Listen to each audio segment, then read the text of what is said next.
Hi, I'm James, and in this video I'm taking a look at replacing the keyboard on a 13-inch MacBook Air. This is a mid-2011 machine. This guide will also cover some of the other models. There are differences between some of them, but generally it's a very similar process throughout, just some minor differences in terms of where things, screws go and the likes. And to begin with, I need a 1.2mm pentalobe screwdriver bit. And we are going to go around with this and remove the screws from the base of the laptop. Fairly simple first step here. We have two lengths of screw and they're all visible from the outset. So we're just going to work our way around and unscrew everything.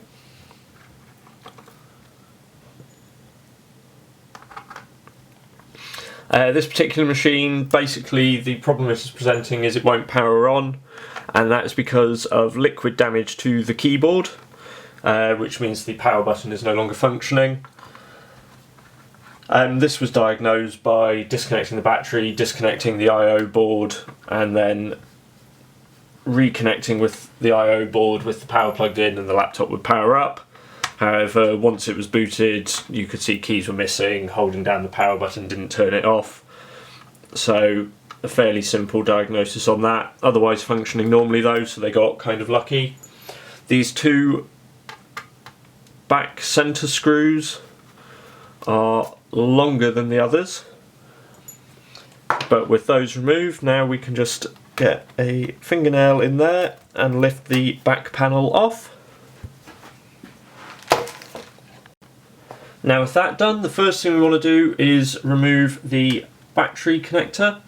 The little tab here is actually pulled a little loose on this one, but we just want to unplug that so we aren't going to accidentally power on the machine.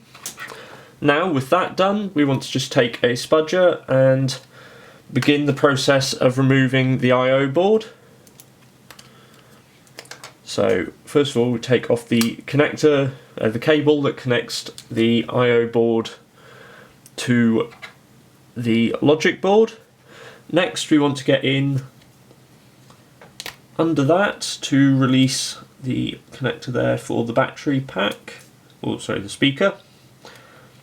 And then in here, again just get under the cable and lift up. And here for the final connector there, so with those three cables released and moved out of the way, and with that done, we also just want to flip up the connector here and pull out the ribbon cable for the fan. Then we want to swap to a T5 Torx piece. And begin by, first of all, let's pull this connector as well. That will make it easier to get. That's the main connector from the logic board, sort of the power connector from the logic board. Now to get the fan out, we have these three screws. These are different sizes, so keep a note of which one you've removed from where as you do so. So 1, 2 and 3. The third one, and this is why we have to remove the fan before removing the logic board, the third one also holds down the logic board. And with that we can now remove the fan. We're going to keep that with the screws in that tub. Since we've already disconnected all the connectors for the I/O board, we now have a single screw here, so we can undo that, put the screw to one side, and now remove the I/O board from the machine, and again put that to one side. Our next job now is to remove the battery pack. This is held in with 5 Torx screws, again T5.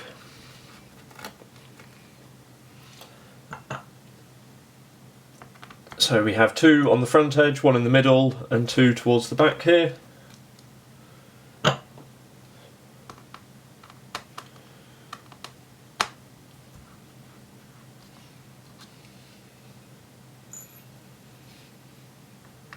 Again, there are two different lengths here, so be sure to keep track of which ones are which. The shorter ones on this case go at the front, the longer ones in the middle and the back. And then to lift the battery from the case, we can just use that lead, lift it up and out.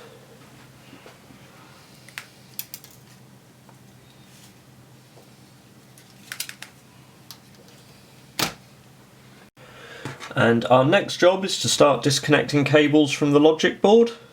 So here we have the display connector, so we get under that there and then pull the cable up and out. Then we have here the touchpad connector. Again, flip the little switch there, and then same here for the backlight connector. And gently pull that out as well. We also need to disconnect the speaker here.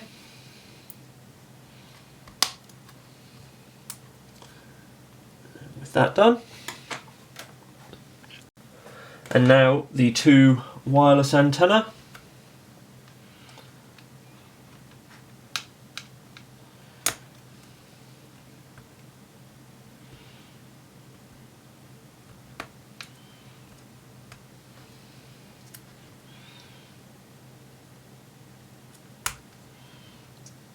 Those connected, we can then pull those free, and what I'm going to do is pull that wire all the way back because we're going to remove the screen anyway. In fact, it's going to be easiest to do that once we've got the main board out looking at it.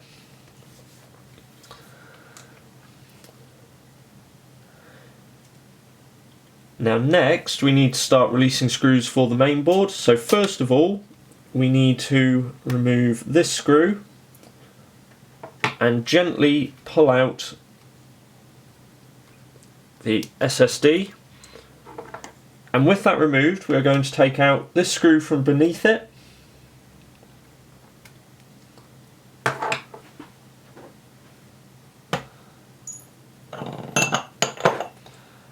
and then with that done we are going to put the SSD back in place just to keep it with the logic board.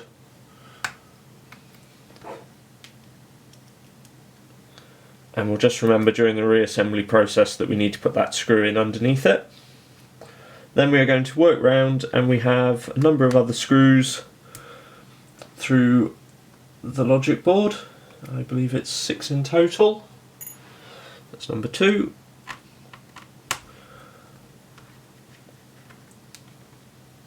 Three.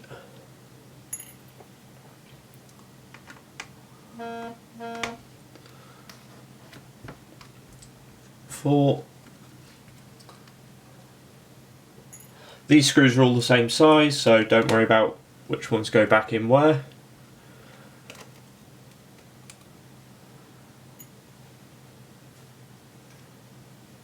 And the last one there. But before we can remove the logic board itself, we have to remove the screw here for the heatsink, which holds the end down. If we try and pull it out now, we'll start bending heat pipes and damaging things. So what we need to do is swap to a T8 piece, Torx 8. And we need to remove these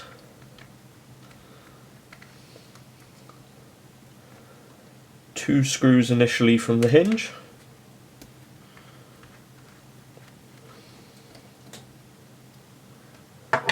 With those removed, we can then just move the cable which attaches the wireless antennas out the way, swap back to the T5 driver,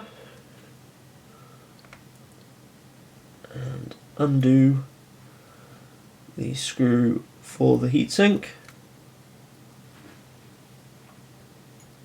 That one is actually slightly smaller than the other mainboard screw, logic board screws, but we're going to keep them together anyway. Just remember that. And now we should be able to lift and remove the logic board all in one piece. As obviously that logic board is quite a valuable piece, we're just going to keep it in an anti-static bag for now and keep that out the way. Now at this point what I'm going to do is finish derouting this cable. That's the wireless antenna there. Then I'm going to go ahead and switch back to the T8 piece. And what we're going to do now is remove the display, just because it means we're not, during the keyboard removal process, we're not going to cause any damage to the screen, as obviously again a valuable part, we don't want to scratch or otherwise mark the screen.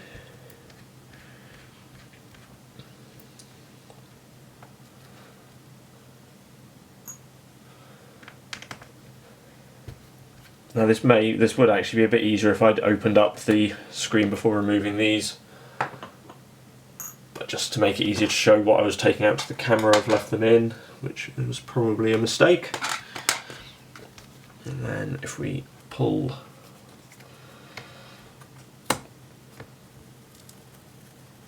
this open, so with the, basically we need the hinges open so that we can slot out the base, there we go. And we are going to put the screen to one side now. And that leaves us with the base to work on. So before we can begin the process of removing the keyboard, we now need to remove the two speakers. These speakers are just glued down, so what we need to do is just with a pry tool, just gently work our way underneath them.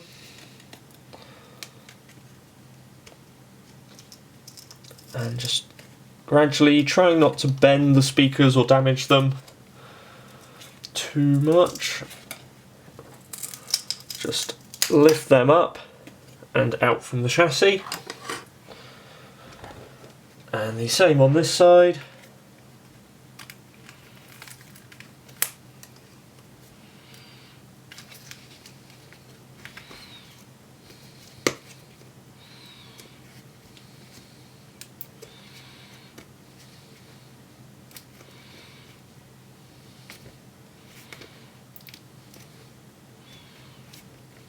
This one's a bit better stuck down, it appears.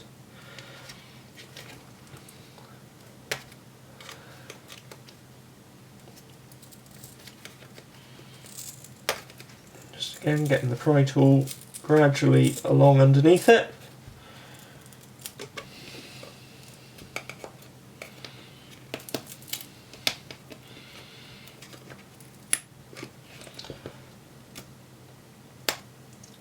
And there we go, both speakers removed from the chassis.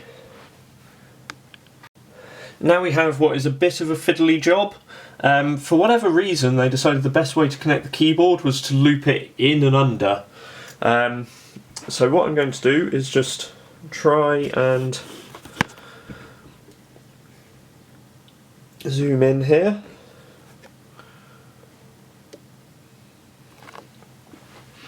So what we need to do is lift this cable like here and then get the pry tool in underneath. It's going to be easier from the other side because of the way the keyboard angles, unfortunately, which means you're not going to get a fantastic view of it, I'm afraid. But we need to flip the little latch under there and then pull the connector free. We also are going to remove this which connects, because basically the keyboard connects to the touchpad connects to the logic board.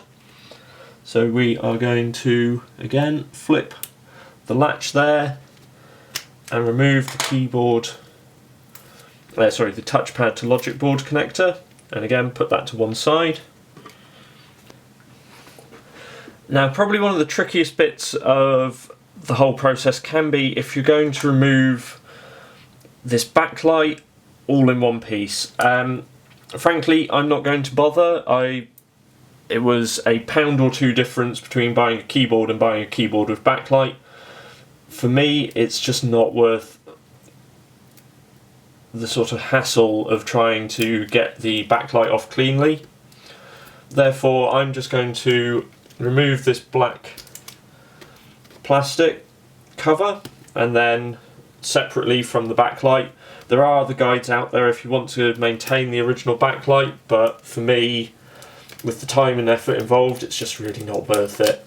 You know, buy the keyboard with a replacement backlight and it really only costs a couple pound difference. If you screw up the backlight removal, you're going to buy one separately and pay about £10 more. So for me it just doesn't stack up. So I am going to go through and just, not too delicately, just pull the two off.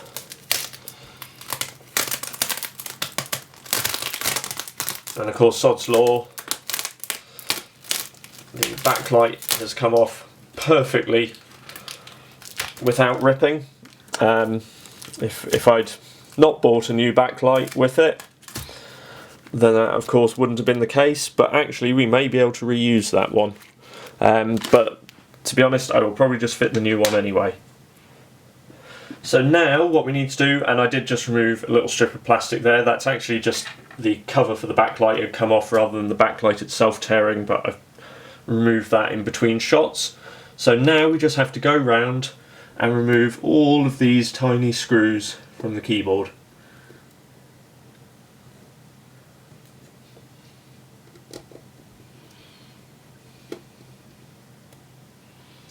I believe it's somewhere in the region of 40 screws around the outside of here, and you want to just go round and make sure you remove every single one of them.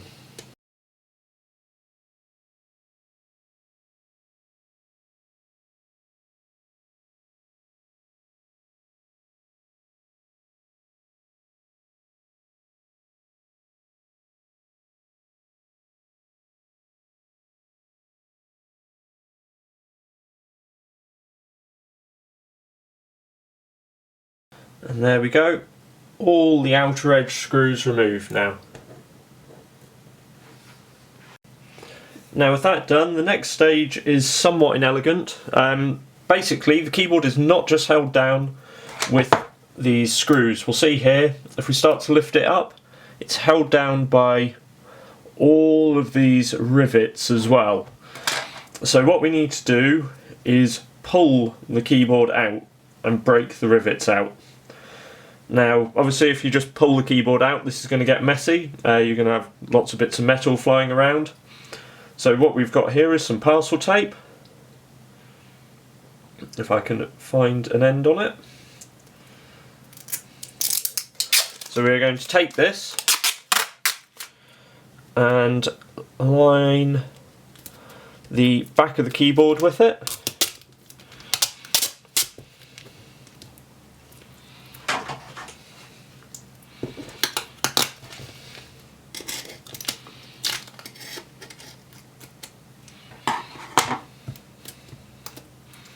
And this is basically as the rivets break,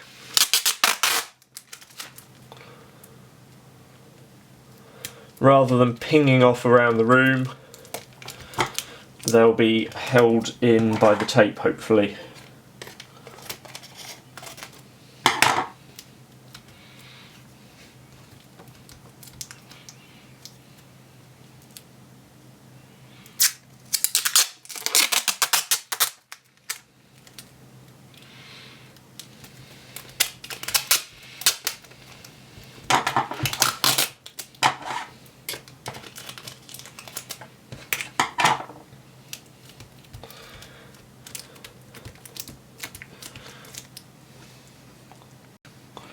So with that done, we're now ready for the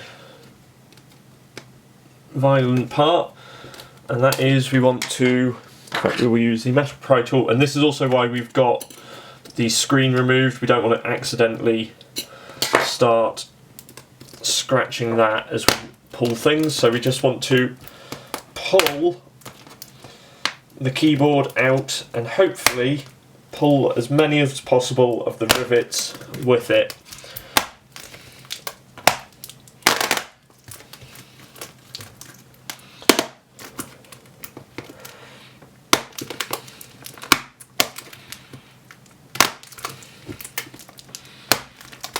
Now this obviously destroys the keyboard.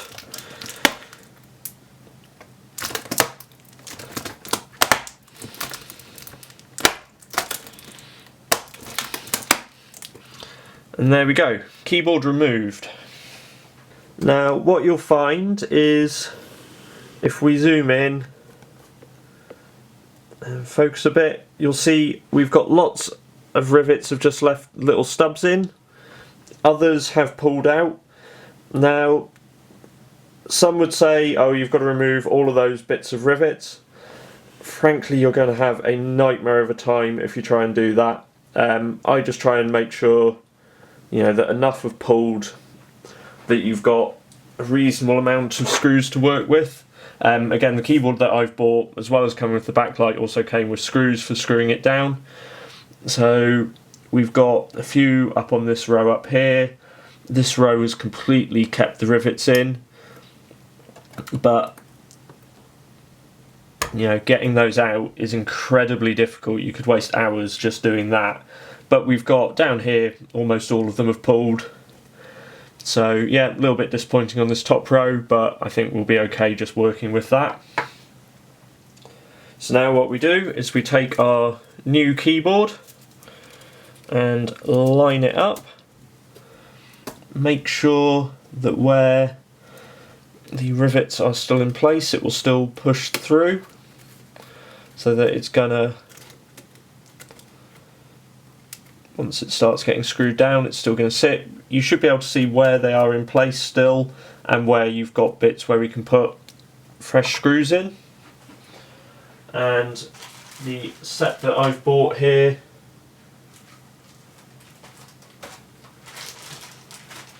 does also include this pack of screws for putting in place of those pulled rivets. So now I have to go through and put back all the outer screws, and then we will go through and starting putting in screws in place of those rivets. So I'm going to fast forward this, and we'll continue after these are all in place.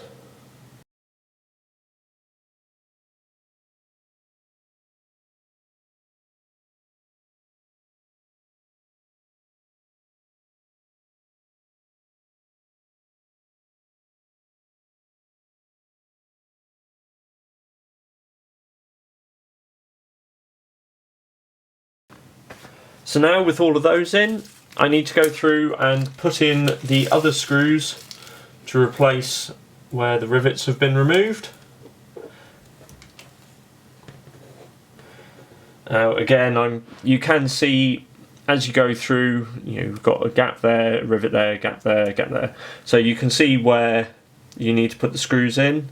Once again, I'm going to fast forward this because this is going to be quite a long process. If you pull all the rivets, I think there's 100 odd screws. Obviously it's going to be a little less, but even so, not a quick process, so we'll speed this up.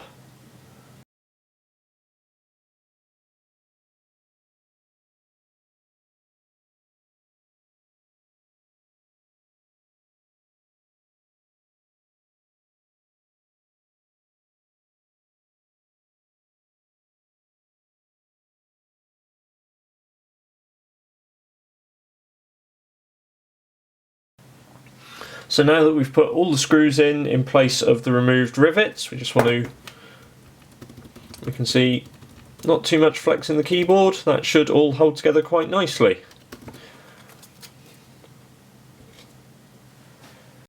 So now we need to take our replacement backlight, and what we can see is we have these tabs here basically covering, sort of stick it down. So what we want to do is turn it around the correct way and align it with the screw holes here. Make sure this cable is out of the way, and then pull on these tabs to begin removing the tape.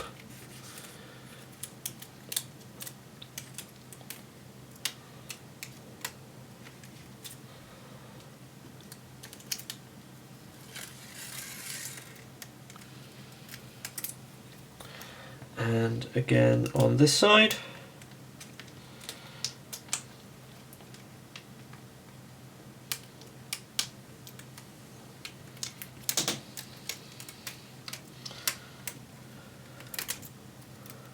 And then press down all of these around the edges.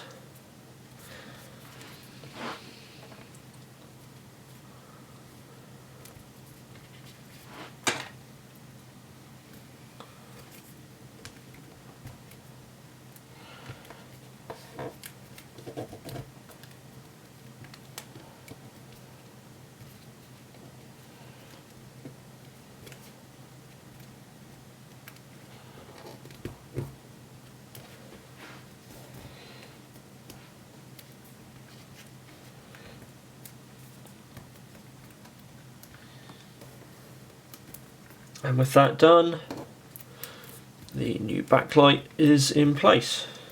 Obviously you can, if you manage to successfully remove it without damage, reuse the old backlight.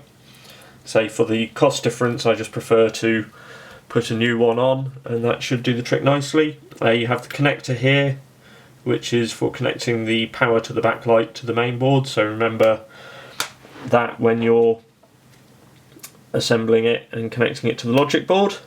And then what we are left to do here is this connector for the keyboard we need to fold around and slot in there and lock in place. And with that done, we can now fold the cable, and basically we're ready to start reassembling the machine. So we want to first put the speakers in position.